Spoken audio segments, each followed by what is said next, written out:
What is good, YouTube? It is your boy Connor, aka NobleAsta, here with our last Katakuri game for now. I do want to say, first off, we win dice roll, which is excellent. We never win dice roll. But this is our last Katakuri match. Tomorrow we should be having the Eggman tournament games. And that's like a summary, basically, of all the matches and that I played in. And then on Sunday is Nami Day. Sunday is for the Nami. And then Monday we'll be posting Sabo, but it will only be one Sabo video because my deck is not working. I cannot pilot Sabo. I'll post my list so that you guys can hopefully comment. But until I am able to gather the cards for Purple Yellow Croc, there's a chance we'll be playing Odin, because I have the Odin deck basically ready to go. I just need the cards for EVO1. Or possibly Blue Croc. I think I could put Blue Croc together. But I'm nervous about getting Bond Clays, so Red Purple Law, Purple Yellow Croc. Those are gonna be on hold just for a little bit. But as we get into this game, as I said, we won dice roll. We choose to go second. I don't know why we chose to go second, but we did. Okay. I thought we chose to go first. We tap one. Oh, no, we choose to go second because my opponent actually taught me how to play Katakuri better. And he mentioned, I always thought you wanted to go first. He mentioned that second's pretty good because then you can play 10 Mom. And after going first a lot and then starting to go second, I actually do like going second better. Because, when you drop 7 Mom on 8 and you still have a Dawn to attach to Katakuri, and that's a solid. So he swings big, we go ahead, take it, we get Pudding, and we get an Amande off the top of our deck, which we love to see counters. And we are at 4 Dawn. What can we do? We are apparently allergic to our Parasparrows. I know my angle is atrocious, really. So I'm still working on it. I do get a little nervous during tournaments when I'm fiddling with my camera and my opponents are just trying to play, but yeah, so we get Sanji off of the second Pudding Search, which I'm okay with, and we swing 9 into life, and I check his life, and he's got Shirahoshi, which is a great, that's where you want Shirahoshi, and I decide to leave it on top because I'd rather him trigger it now and get cards that he potentially needs now rather than, last life, or one of his second to last life, if you will, on it now. So I leave it up there, and honestly, I've got a pretty good hand. I'm pretty content with my hand. I got 10 Mom, I got 7 Mom, I got Kikunojos, I got Sanjis, I've got Reject, I've got everything a yellow player can dream about, But no Parasparrow. I swear, I never draw Parasparrows, but it's fine. So he ends up trashing the Amaru, which is, honestly, I'm okay with that. As somebody who runs the blocker Sanji, I'm okay with him trashing Amaru. Amaru makes me so sad because I put that blocker out like, I'm cool, I'm safe, and then I'm not cool or safe. So he swings 6 into life, and I'm thinking about taking it. I do take it, and we get our Katakuri, and he taps 4 to drop Kikunojo, which I'm like, oh no, like, I think, did I misplay? Like, oh no. But I don't think that's too much of a misplay. Kikunojo is definitely, I never know what to do with Kikunojo. Like, do I swing into it? It's gonna give them a life if they let him die. Like, Kikunojo is something I really struggle to play around. But we go ahead, we get our Dawn, and we are sorting out what we want to do. We are gonna swing 8. Do we swing 8 into life? Yeah, that's the only place we can swing. So I swing 8 into life, I check my life, and it's Amaru, it looks like. And yeah, I put that at the bottom. That's where you want that. Honestly, with the 0 cost event and Amaru, Katakuri's ability is so good. They end up taking their life, and they get nothing, and we play out our own Kikunojo. So yeah, I mean, I feel like with this game I feel really like we're seeing what we need to see. We're playing it, and so far, very well.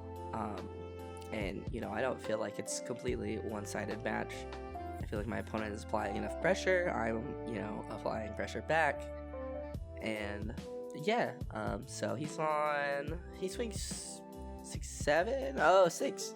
He decides to go 6 with Enel, and I go ahead and counter out. And then 7 with Kikinojo. And I think I go ahead and I counter out with 2. So I use the Sanji to counter out, which I'm not mad about. And then he has the Rush Ace, and I'm like, oh, I like that, okay. And I trigger out the Onami, and I KO Rush Ace. I don't know. Yeah, I think, Rush Ace being the 5-7, I think that's definitely the better one to KO, as opposed to Kikinojo, who gets another life back. So I'm not terribly upset about that. But we go 6-7 into... We decide to take Kikinojo here. And 7, and we check our life, and it's Hiyori, which I don't know. I'm pretty torn about getting Hiyori in life, honestly. But we KO Kikinojo. He goes to 3 life. We swing 6. I think we're probably getting ready to drop 7 Mom. He gets another Shirahoshi. Man, I wish my triggers were that good. No, my triggers are okay. In Katakuri. Sometimes, actually. But, yeah, so he's picking his cards, sorting out his life. And I'm pretty sure we're about to, yeah, we're on our 8th on turn. We are dropping 7 Mom. And here she is. So that makes sense, like, why I decided to get rid of Kikinojo on that turn. I knew I could force a life, even if they countered out of the Kikinojo play. Forcing something is fine. And so they go ahead and trash their life, and they trash the 0 cost event, which, one lower and it would have been a pain in my ass. But they're on their 9 Dawn turn, and earlier they did end up trashing, I think those were Yamatos, honestly. Which, I am so okay with that. But 9 Dawn and Dream.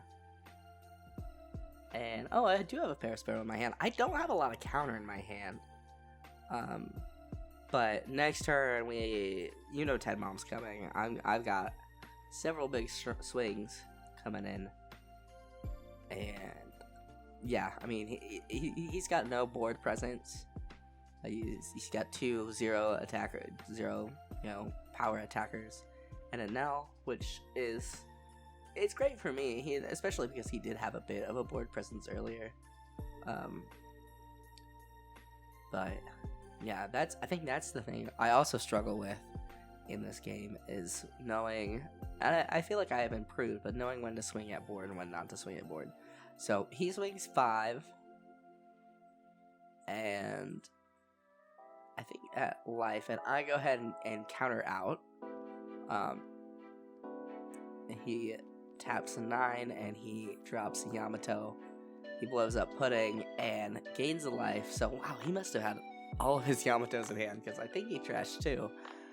He at least trashed 1, but he places Yamato and passes turn, and I'm okay with that.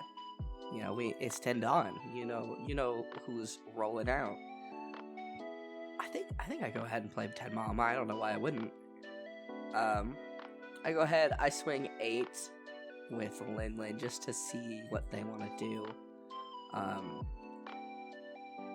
See if I could maybe get them to take a life so that I can trash their final life. But I know with Enel, he does get that buff, or that he gets life back. And I'm thinking if they counter out, like, that's good. I'm thinking, depending on how things play out here, I can go for a game this turn. And using Mom almost like a reject in a way. So they counter out of the Kikinojo swing. I go ahead swing 5 just to see what they want to do. They counter out of that, And I'm like, okay, I kind of expected that. I 10 mom. Their last life was Capone, which love that I was able to win that. Ooh. But they end up trashing a reject to go ahead and do their Enel effect, and we're sitting at 3 life. They're at 1. Well, they do get their Enel effect back. I'm definitely thinking, depending on what they kill, I can possibly go for game next turn. They would have to not kill Kikinojo, not kill. Well, yeah, they could probably kill Kikinojo or Linlin, but not both. And then I could probably go for game next turn. They end up tapping 2, and they play Hiyori to. You know what? I don't blame them there. That is a great play. I would assume that they're putting, zero cost event or Amaru in their life so that they can, gain more life and make it harder for them to kill. Because Enel is already pretty difficult to kill, so, and I'll probably end up trying to do the same if I end up getting my Hiyori out of life. So they go 5 into my face, and I go ahead and take, and it's a 2k, so I'm okay with that. They go 9 into Hiyori, and or Kikinojo, excuse me, and I'm like, yeah, always. And you can see I like slow down, like, do I get a life there? Like I do, right? Because I thought I got a life with them, and last time I played them, they schooled me. I don't actually think that channel is making it up on the channel, or the video is making it up on the channel, because I think it was a mirror match and they slaughtered me, but makes sense. So we end up getting a life with Kikinojo. They Katakuri, so they end up Katakuring their Shirahoshi into life, and I'm like, ugh, what a pain. So they end up getting 2 life, which, I mean, technically means they have 3 life. And I think my play here is trying to get them to take the last life to, my brain is not working. I'm gonna try and get them to take the last life. Oh no, okay, so I reject their last life, and then their Enel effect. You know what? That makes sense. I'm okay with that. So they Onami KO the other pudding, and they Enel effect, and I go ahead and swing 12 with Linlin, and because I feel like I have to finish the game now, because they definitely have established quite a board presence, especially now that they put Kikinojo on the board. And I go ahead and swing with the rest of my Dawn and check my life, and they can't get out of it. So we are able to snag that game. I love Enel. I love Enel so much, and you guys will be so sick of seeing Enel. I think in OP07 with that 10-drop ace. Oh god, it's gonna be so much fun. And I was really excited to get to play Enel because he's one of my favorite leaders, and yeah, I was just really excited to play him, and I feel really like I played this game pretty well. I think my play with Reject, I think I did that. I feel like I did that in a pretty solid order, but maybe not. Maybe you guys can point out some plays where I could have capitalized a little bit better, but just let me know in the comments down below. Also, notice that a lot of people who are watching are not subscribed. Please go ahead and hit that sub button. It helps me out so much. But that is gonna do it for me. If you guys liked this video, hit that like button down below. It helps me out more than you could ever know. Go ahead and subscribe if you are new, and I will see you guys in the next video. I hope you guys have a wonderful rest of your day.